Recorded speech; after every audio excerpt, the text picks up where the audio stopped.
안녕하세요. 영등포스트. 오늘은 쉐어하우스 쪽에 일단은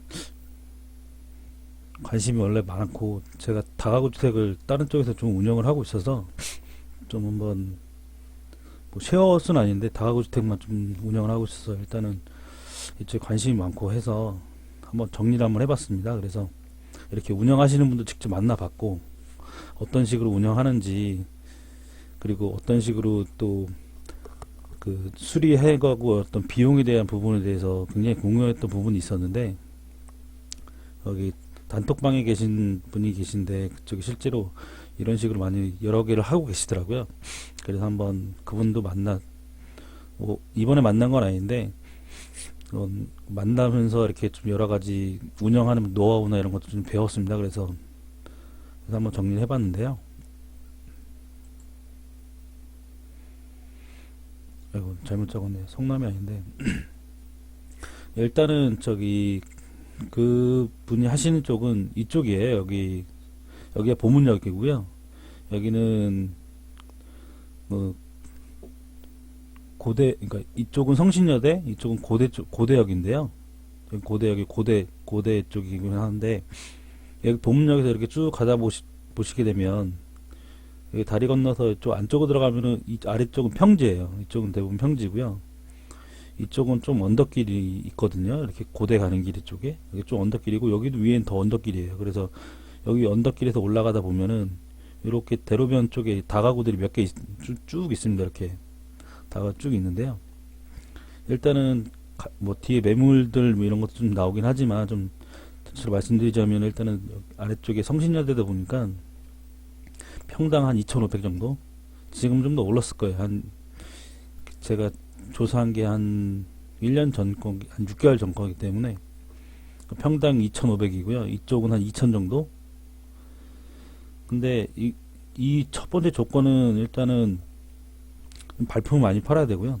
다가오다 보니까 일단은 평당 기준으로 해서 2천 아래로 사는 게 굉장히 커요. 그리고 이런 쪽으로 하시려면 크게 하는 것보다는 약간 30평대로 해갖고 이제 1, 2, 3층 정도 있는, 그 다음에 그 옥탑방 있는 그런, 이쪽이 워낙 뷰가 좋거든요. 이쪽에서 그 다가구 주택 꼭대기 올라가시면 서울이 다 보여요. 서울 다 보이고, 위에서 이렇게 고기 구워 먹을 수도 있고 뭐 이런 식으로 잘 돼 있어 갖고 그렇게 세팅을 다 해 놓으셨더라고요. 그래서 와, 되게 마음에 들었는데, 그리고 또 한 가지 더 혜택은 뭐냐면, 이분은 그 여성 맞춤형 뭐 인테리어를 되게 잘 하시더라고요. 그래서 어떤 방범 서비스나 그다음에 CCTV로 핸드폰으로 이렇게 요즘에 바로바로 확인할 수 있는 그런 쪽으로, 앞에 그 집 들어오는 입구가 이쪽이 좀 밤에 좀 어둡거든요. 저기 대로변이 아니기 때문에 이렇게 이쪽에서 이렇게 좀 올라가다 보면은 언덕길이고 하고, 이렇게 양쪽 대로변이 이렇게 가로등이 켜 있긴 한데 그래도 조금 어둡긴 해요. 여기 평지에 비해서는. 그러다 보니까 이제 그런 것들 뭐 온라인 맞춤 쪽으로 많이 해놨고요. 그리고 그 3층짜리였는데 1층, 2층, 1층, 2층, 3층을 본인이 직접 다 인테리어 하시더라고요. 인테리어 하시고, 그다음에 그 인테리어 비용을 실제 저기 요즘에 국가 산업 쪽으로 해갖고 인테리어 이렇게 지원해주는 그런 그런 정보가 있거든요. 그래서 한 최대 4천만 원까지 지원해주는 게 있습니다. 그거는 좀 찾아보시면 될 것 같고요. 그러니까 그 전체적으로 해갖고 약간 4천 정도가 들었고, 그거는 어차피 이자니까, 아니, 대출이니까요. 대출 이자이기 때문에 큰 리스크는 없고, 제일 중요한 거는 일단은 저기 제일 싸게 다가구 주택에 사는 게 가장 중요하더라고요. 잘 중요하고요. 여기는 이제 성신여대 앞쪽인데 이쪽은 좀 비싸요. 여기 보통 막 7억 5천 막 이렇게 하죠. 대지금 30평대도 막 7억 5천 되니까 한 2천, 그러니까 평당 한 2,500 정도 되는 거죠. 그다음에 여기도 40평이니까 이것도 좀 비싸고요. 이쪽 근데 성신여대 앞쪽은 이렇게 하시는 분들 잘 안 보이더라고요. 저기 아까 그 보문역 뒤쪽에 있는, 이 보문역 뒤쪽에 있는 이쪽에 너는 해놓은 것들이 한두 개씩 제가 유심히 봤거든요. 그렇게 저는 뭐라 그러나 그 일반 다가구 주택이 아니라 어떤 법인체가 하는 그런 쉐어하우스들이 몇 개 있더라고요. 아, 그런 쪽으로 많이 하는구나라는 걸 좀 많이 알게 됐고, 이쪽은 성신여대 앞쪽이니까 비싸고요. 그러니까 여기가 실제 그 아까 제가 말씀드린 언덕 쪽에 매물인데, 지금은 이제 평당 2천 정도 돼서 이제 매가가 6억이고 대지가 30평, 2억 5천에 45가 들어있는 건데, 이거를 그러니까 이거를 풀로 세팅을 하게, 이게 이 자체를 월세를 싹 다 돌려버리면은 대출이 나오잖아요. 6억에 대해서 대출이 나오니까 뭐 한 50%만 한 60% 정도 잡으면 한 3억 6천 정도 해갖고, 아까 4천 인테리어 정도 해갖고 현금 한 2억으로 하게 되면 굉장히 메리트가 있고, 그 다음에 그때 하셨던 분이 그냥 저는 아이디어가 좋았던 게 뭐냐면, 그 성신여대랑 같이 그 쉐어하우스, 그러니까 외국인들 상대로만 일부러 해요. 그러니까 외국인들 상대로만, 그 친구들은 거의 한 최소 이렇게 우리나라처럼, 그러니까 우리나라도 그러니까 그런 얘기 하시더라고요. 그러니까 만약에 우리나라 사람이 해외 가면은 뭐 이렇게 뭐 건물이 뭐 마음에 안 드네 뭐 이런 얘기를 거의 안 하잖아요.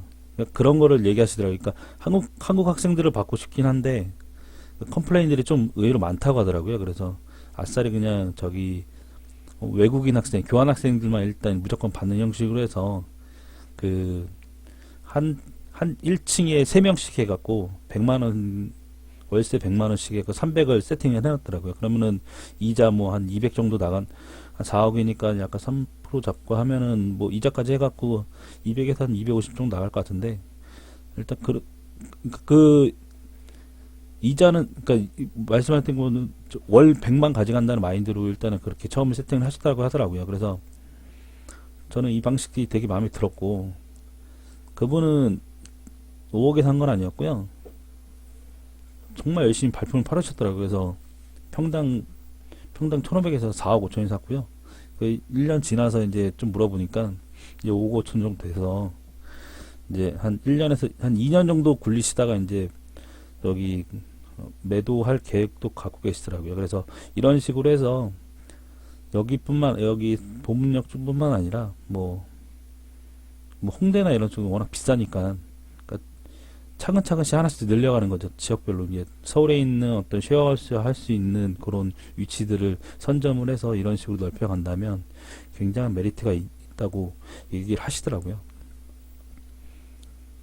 그러니까 요런 식으로 한번 그러니까 그 인테리어나 이런 거, 그 다음에 건축 쪽에 관심이 많으신 분들은 이런 쪽 접근하셔도 굉장한 수익률이 나지 않을까라는 생각이 들고요.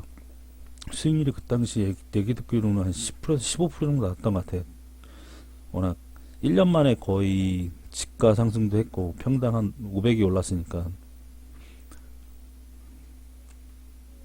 그리고 그때 한번 막 이거 그때 막 커피 먹고 이렇게 잠깐 얘기하면서 한번 오면서 한번 정리했던 건데, 그러니까 이쪽은 실제로 재개발 지역은 아니긴 하지만 혹시나 모르는 거잖아요. 어떻게 보면 재개발했는데 정말 진짜 대박 칠 수 있는 거고, 근데 대개발 지역은 아니지만 일단 다가구였고, 그 다음에 30평대 3층에 옥상이 있고요. 평당 1,500, 그래서 월세 300, 보증금 1억, 실대가 3.5억이었네요. 100만원 정도가 이자 비용이었고 실 월세비 200 정도, 200 정도였어요. 그 200 정도로 가져가는 게, 이런 거를 그렇게 이런 식으로 굴린다면 굉장한 메리트가 있는 거죠. 그 다음에 여성 맞춤 인테리어 공사를 해갖고 30평대 4천 정도로 해갖고 직접 다 하셨더라고요. 그래서 와, 주말마다 나오셔갖고 하셨던 게 정말 대단하다는 생각이 좀 들었고, 도시재생 정비로 인한 국가 지원으로 무료로 할 수 있는 방안이 있습니다. 무료는 아니고 실제 대출입니다. 그 다음에 매도시 뭐 1억 정도 차익이 있다는 거를 했던 거고요. 그 다음에 희망사항이긴 한데 실제로 30평만 할 수 있는 건 아니고, 만약에 40평대 하게 되면 도정법의 기준하에 한 120, 그러니까 40평 정도 되는 것들은 1+1이 좀 가능할 수 있잖아요. 그거는 이제 조합 정관에 따라 다르긴 하지만, 그 40평대를 만약에 하시게 된다면은 혹시나 그러니까 이분은 그런 식으로 그 다가구 주택을 해서 오히려 원 플러스 원을 받으셨더라고요. 그래서 아, 이분 정말 뭔가 다 아시고 하시는 분이구나라는 걸 좀 느꼈는데 나이도 되게 젊으셨고요.